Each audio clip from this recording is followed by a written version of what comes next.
कहते हैं ब्राह्मण श्रेष्ठ होते हैं, क्षत्रिय श्रेष्ठ होते हैं, वैश्य श्रेष्ठ होते हैं। फिर कोई कहता है शूद्र महान है, कोई कहता है ये महान है, वो महान है। ये सब आदमी का अहंकार है।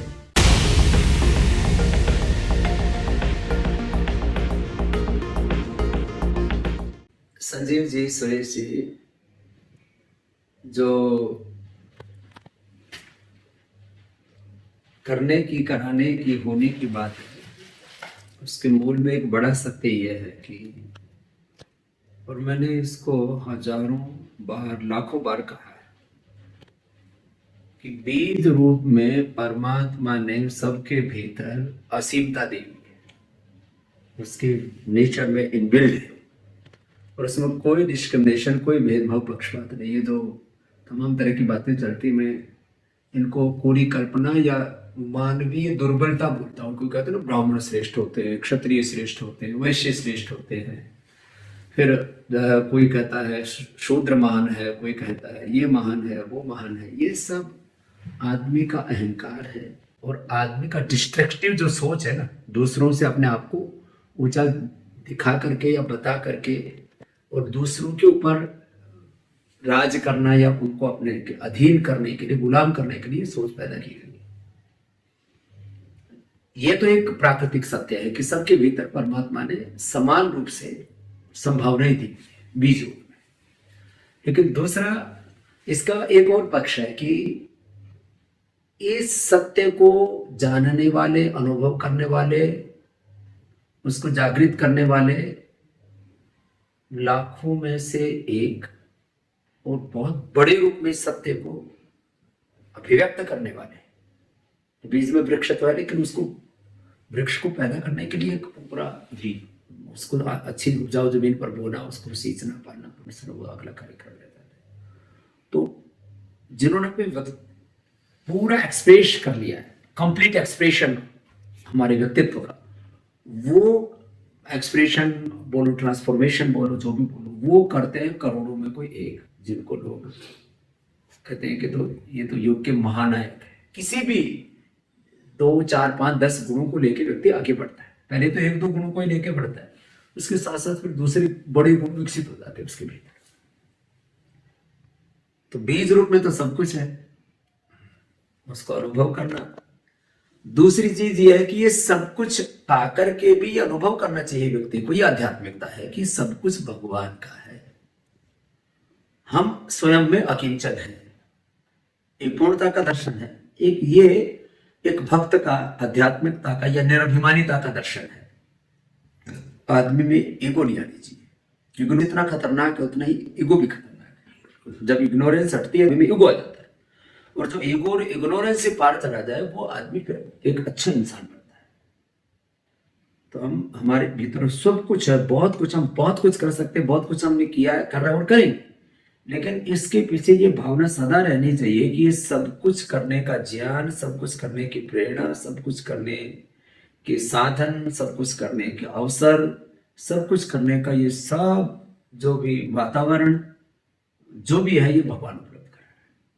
ये चीज हम मान करके करें तो हमें ईगो भी नहीं रहेगी, हमें इग्नोरेंस भी नहीं रहेगी, और सब कुछ करते हुए भी अकर्ता पने का भाव हमारे अंदर रहेगा। बिल्कुल। बाकी तो ठीक है, जो प्रेम करने वाले हैं वो कहते हैं कि भाई ये पुरस्कार मिलना चाहिए, ये सत्कार मिलना चाहिए, ये सहयोग करना चाहिए। वो सब बातें अपने अपनी जगह होती रहती हैं, लेकिन सबसे बड़ी बात यह है कि हमको अपने कर्तव्य में अडिग रहना चाहिए। बाकी सब तिरस्कार, सत्कार, लाभ, हानि, जय पराजय, मान अपमान, अनुकूलता, प्रतिकूलता, ये तो प्रकृति के धर्म है, ये तो चलेगा, उनको कोई टाल नहीं सकता। कितनी बड़ी कोई कंपनी हो, कोई ये कहता है कि मेरी कंपनी में मैंने कभी डाउन नहीं देखा, ऐसा हो ही नहीं सकता। इंस्टीट्यूशन, घर हो, परिवार हो, फैमिली हो, अप एंड डाउन, ये तो प्रकृति का स्वभाव है। रात को अंधेरा होता है, दिन को उजाला होता है। कौन कहेगा कि मैंने कभी रात देखी ही नहीं? इसका मतलब वो बेवकूफ आदमी होगा या उसने, चाहे उसको ऐसा कैसे कोई कर सकता है। बाकी चीजें चलती रहती हैं, वही आप लोग भी सिखाते रहते हैं। नहीं स्वामी जी, अहंकार पे स्वामी जी बहुत सी बातें लोग कहते भी हैं, करते भी हैं, हम भी कभी कभार दो चार शब्द उस पर कह देते हैं। लेकिन मेरा आपसे जो पूछना है स्वामी जी वो ये है कि सबसे पहला तो अहंकार की परिभाषा क्या है जी, कि कैसे पता चले कि एक आदमी स्वाभिमानी नहीं है, अहंकारी है। देखो, अहंकार और स्वाभिमान में एक ही मूलभूत अंतर है। अहंकारी व्यक्ति जो उसके पास है उसके दूसरों से तुलना कराता है, दूसरों को निकृष्ट मानना और अपने आप को श्रेष्ठ मानना ही अहंकार है। हाँ जी। दूसरों को हीन मानना और अपने आप को श्रेष्ठ मानना ही अहंकार है। और मैं भी श्रेष्ठ हूं और ये श्रेष्ठता सभी में है और इस श्रेष्ठता में जीना चाहिए और इसको जगाना चाहिए, ये स्वाभिमान। बस इतना अंतर है। बाकी तो जो है अपना अपने ऊपर गौरव करना और आगे बढ़ना सब प्रकार से, वो ये तो होना ही चाहिए। जिसमें ऐसे तेजस्विता, वीरता, साहस, शौर्य, पराक्रम है तो कोई बड़ा काम कर ही नहीं सकता। हाँ जी। किसी भी प्रकार का, पारिवारिक जीवन में, सामाजिक जीवन में, आर्थिक राजनीतिक जीवन में बड़ा काम करने के लिए स्वाभिमान तो उसकी पहली सीढ़ी है। हाँ जी। लेकिन यही स्वाभिमान कई बार वो आदमी का मतलब पता ही नहीं चलता उसको कि अब मैं अहंकारी हो गया। नहीं, मैंने कहा ना, दूसरों को हीन किसी भी रूप में नहीं मानना चाहिए। अच्छा। और दूसरों को हीन मानना तो एक बात है, फिर उसके आगे वो श्रृंखला शुरू होती है। फिर वो दूसरों से बदला भी लेता है। जब खुद ताकतवर होता है तो दूसरों को खत्म भी करना चाहता है और कई प्रकार से उनका नुकसान पहुंचाता है। तो भेदभाव के साथ और ऊंच नीच के साथ, पक्षपात के साथ, फिर प्रतिशोध और फिर युद्ध, ये सारे अहंकार की संतानें हैं। तो वो उससे आगे बातें बढ़ जाती हैं। मतलब केवल आदमी यूं ही कहे कि सब तुम निकृष्ट हो और मैं ही श्रेष्ठ हूं, इतने से बात नहीं बनती ना। फिर वो कहता तुम मेरी अधीनता स्वीकार करो। फिर जो मेरी अधीनता स्वीकार नहीं करेगा फिर मैं उसको जीने नहीं दूंगा। और तुमने मेरा ये नुकसान किया या हानि पहुंचाई तो मैं इसका, तुमने मेरे लिए एक बुरा किया तो मैं तुम्हारे लिए 100 बुरा करूंगा। तो ये जो चीज है अहंकार की फिर एक श्रृंखला है, वो बड़ी खतरनाक है। केवल बात कहने सुनने तक आ जाए, जुबानी जमा खर्च हो तो कोई दिक्कत नहीं है।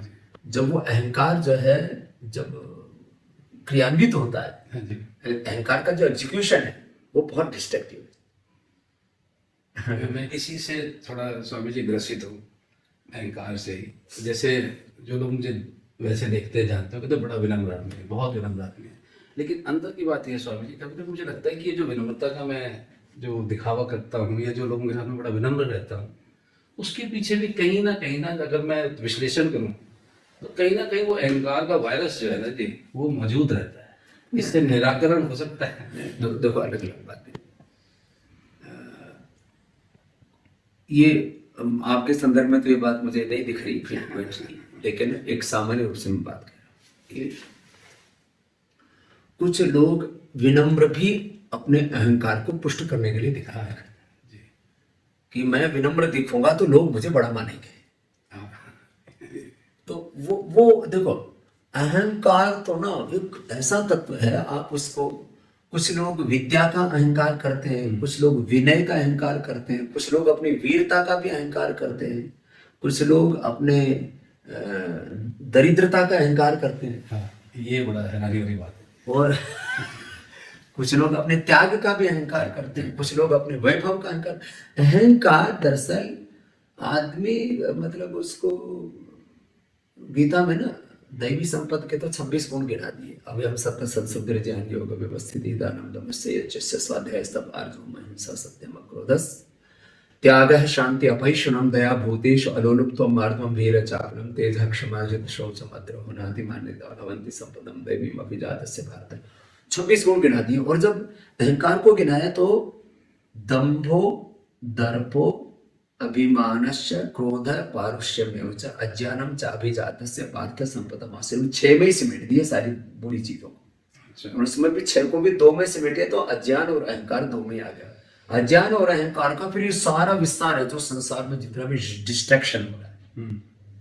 दंभ जो है नहीं उसको प्रदर्शित करना, दर्प जो है उसको दिखाना, और अभिमान दूसरों को मैंने कहा वैसे नीचा मानना, फिर क्रोध करना, क्रोध करना, क्यों किसी पर हमें क्रोध करने का क्या अधिकार है किसी पर? और कठोरता बरतना, अज्ञान, इनको आसुरी संपद कहा है। यदि आत्मा में ये चीजें ना हो तो देवता बन जाएगा। तो अब एक एक चीज का विश्लेषण तो थोड़ा ज्यादा गहरा होता है। तो बस एक आखिरी बस, क्योंकि आपका समय सीमित है, अहंकार के निराकरण में गुरु का कितना योगदान होता है, या आदमी स्वयं में सक्षम है इसको दूर कर लेगा? देखो, गुरु का इतना ही योगदान रहता है कि यदि कोई ऐसा गुरु सामने देखे कि देखो इस आदमी के पास इतनी विद्या, विभूति, ऐश्वर्य, इतने सद्गुण, इतनी उपलब्धियां, इसके भीतर इतनी प्रतिभाएं, इतना सामर्थ्य है, करोड़ों लोग इसको अपना बड़ा मानते, आदर्श मानते हैं, फिर भी देखो ये अहंकार नहीं कर रहा, तो गुरु केवल कि अहंकार के बिना भी जिया जा सकता है, इसका वो दर्शन कराना है, इतनी भूमिका है। बाकी किसी के देखने से हम बड़ी बदल जाते, मतलब नहीं तो आदमी को ये होता है कि ऐसा कैसे हो सकता है कि आदमी करे और कर्तापन का उसको हम ना है, या कर्तापन का उसको अनुभव ना हो, बोध ना हो, या कर्तापन से के बिना आदमी करेगा कैसे? जैसे हमारे ऊपर सबसे बड़े आरोप तो यही लगते हैं, तो बाबा जी को कुछ नहीं चाहिए तो करते क्यों?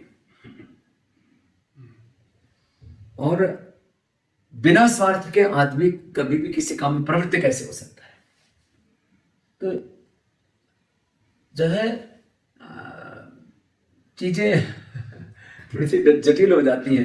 अरे स्वामी जी, इसमें सॉरी आपको काट रहा हूँ, मुझसे मेरे एक पार्टिसिपेंट ने यही जो आपने भी कहा ना, यही मुझसे पूछा, कह रहा भाई आप स्वामी जी की बातें कहते हो, ये है सो है, तो स्वामी जी ये सब इतना बड़ा क्यों कर रहे हैं, इतना सरदर्दी करने की क्या जरूरत है? तो मैंने तुमको बताया, अब हम वहाँ जब खड़े नहीं तो हम अपने आप को कम नहीं समझते, तो कुछ ना कुछ तो कहना होता है। तो मैंने उस दिन जो मुझे सब उस दिन मेरे दिमाग में आया वो मैं आपको बताता हूँ कि मुझे आप बताइए मैंने कुछ गलत तो नहीं बता दिया। मैंने उनको कहा कि आप एक बात बताइए, यदि आप प्रसन्न हैं, स्वस्थ हैं, ऊर्जावान हैं, तो आप क्या करते हैं? अपने आप को कमरे में बंद करते हैं, या आप लोगों से मिलते हैं, या किसी कार्य में लगते हैं, क्या करते हैं? तो कहते हैं कि नहीं, अगर मैं ऊर्जावान महसूस कर रहा हूँ और प्रसन्न भी हूँ तो मैं कुछ ना कुछ काम, प्रसन्न भी हो, संपन्न भी हो, और साधन हो। हाँ, तो कहते हैं मैं कुछ करूंगा, कहता और कुछ नहीं करूंगा तो पार्टी दूंगा। तो पार्टी देने का मकसद भी ये है कि लोगों को बुलाएंगे, उनको प्रसन्न करेंगे। तो मैंने कहा आप उस एक व्यक्ति के बारे में बताइए जिनके अंदर ऊर्जा का भंडार महसूस होता है, उनके अंदर अपनी संपन्नता महसूस होती है, आर्थिक संपन्नता भी उनके पास है, तो अब वो बैठ कैसे जाए? तो मैं कहा वो तो कुछ ना कुछ करेंगे, अब उससे किसी और का भी भला हो जाता है, कुछ और बड़ा हो जाता है, तो उसमें उनको कोई अड़चन नहीं है, प्रॉब्लम नहीं है, तो इसलिए वो हो रहा है। तो हाँ। उस दिन तो मैंने ऐसे कह दिया। ठीक उत्तर दिया आपने, बड़े समझदार। देखो, असलियत यही है कि हम, भाई कोई सृष्टि का ऐसा तत्व बता दो, एक सृष्टि की छोटी सी कोशिका में भी 1 सेकंड के अंदर 2 लाख से ज्यादा क्रियाएं होती है, उसके चेष्टा। तो कोई ये कहे कि आदमी अकर्मण्य होकर के बैठा है, तो बोले गीता में कहा कि नहीं कसित क्षण भी जातो तिष्ठति अकर्मकृत कार्यते अवश्य कर्म सर्वा प्रकृति जर्गो नहीं। और कोई ऐसा बोल रहा है कि बोले मैं कुछ नहीं कर रहा हूँ, बोले ये दम्भ है उसका, मिथ्याचार है, सब उच्चते, वो मिथ्या बोल रहा है, झूठ बोल रहा है कि मैं कुछ नहीं कर रहा, शरीर से नहीं तो मन से कर रहा हूँ। आदमी जो मतलब काबू नहीं लगता तो फिर मन से तो करता ही है ना। ऐसा ये प्रकृति की रचना ऐसी, कोई गुड़ मीठा क्यों, अरे उसका स्वभाव है, नीम कड़वा क्यों, उसका स्वभाव है, साइनाइड से आदमी मरता क्यों, उसका स्वभाव है, कांटे से दर्द क्यों होता है, उसका स्वभाव है, पानी से प्यास क्यों बुझती है, उसका स्वभाव है, अग्नि से हाथ क्यों जलता है, उसका स्वभाव है। तो जो भी अस्तित्व में है वो बिना कर्म के रह नहीं सकता। अब उस कर्म जब करता है व्यक्ति, और वो यदि सही दिशा में करता है, और कर्म ज्ञान पूर्वक करता है, भक्ति पूर्वक करता है, उसमें अपना सब कुछ डाल करके, अपना सर्वस्व उसमें न्यौछावर करके करता है, और उसको निरंतरता के साथ करता है, और लोग हजारों लाखों करोड़ों लोगों को साथ में जोड़ करके करता है। कर्म तो एक बड़ा तत्व है, उसके कंपोनेंट्स बहुत हैं। वो कर्म यदि कई दिशाओं से यदि पूरक हो जाते हैं, उसके छोटे छोटे तत्व घटक, कर्म एक तत्व है, उसमें ज्ञान भी है, उसमें भक्ति भी है, उसमें सद्भावना भी है, उसमें एकत्व भी है, उसमें सहअस्तित्व भी है, वननेस है, एग्जिस्टेंस है, हार्मनी है, हैप्पीनेस है। उसके अंदर फिर कर्म में निर्भय मान्यता भी जो कर्म के जो छोटे छोटे कंपोनेंट, माने कर्म तो एक अल्टीमेट तत्व हो गया, कर्म तो इस सृष्टि का जीवन का सबसे बड़ा सत्य है। वो कर्म जो है फिर उसके साथ जो वे और अच्छे से करना जानते हैं तो श्रद्धा पूर्वक करते हैं, कुशलता पूर्वक करते हैं, और उसमें और लाखों करोड़ों लोगों को समाहित करके कर लेते हैं। तो कोई उससे बड़ी इंडस्ट्रियाँ खड़ी कर लेता है, उससे बड़ा कोई रिलीजन खड़ा कर देता है, उससे कोई संगठन खड़ा कर देता है, कोई संस्थाएं खड़ी कर देता है, कोई उससे फिर करोड़ों लोगों का हित कर लेता है, कोई करोड़ों लोगों को मार देता है, कोई तार देता है। ये तो कर्म के रूप हो गए, लेकिन बिना कर्म किए वो रह नहीं सकता। अब वो कर्म कैसे कर रहा है? मैं तो एक बात और कहता हूँ, कोई पूछे भाई आपकी दिक्कत क्या है, उनके कर्म करने से आपको दिक्कत क्या है? बोले सन्यासी को ऐसा नहीं करना चाहिए। बोले सन्यासी को क्या करना चाहिए, कहाँ लिखा है? सन्यासी को क्या करना चाहिए, गृहस्थी को क्या करना चाहिए, नेता को, अभिनेता को क्या करना चाहिए, लोगों ने क्या कर रखा है? ये अपनी दुकानदारी चलाने के लिए लोगों ने बंदिशें बना रखी कि इसको ये करना चाहिए। शास्त्र में तो ये लिखा हुआ है कि सन्यासी को सब कुछ भलाई के लिए करना चाहिए, और सबसे बड़ा कर सकता है सन्यासी। जिसको कुछ नहीं चाहिए सब कुछ कर सकता है, जिसको कुछ चाहिए वो कुछ कर सकता है।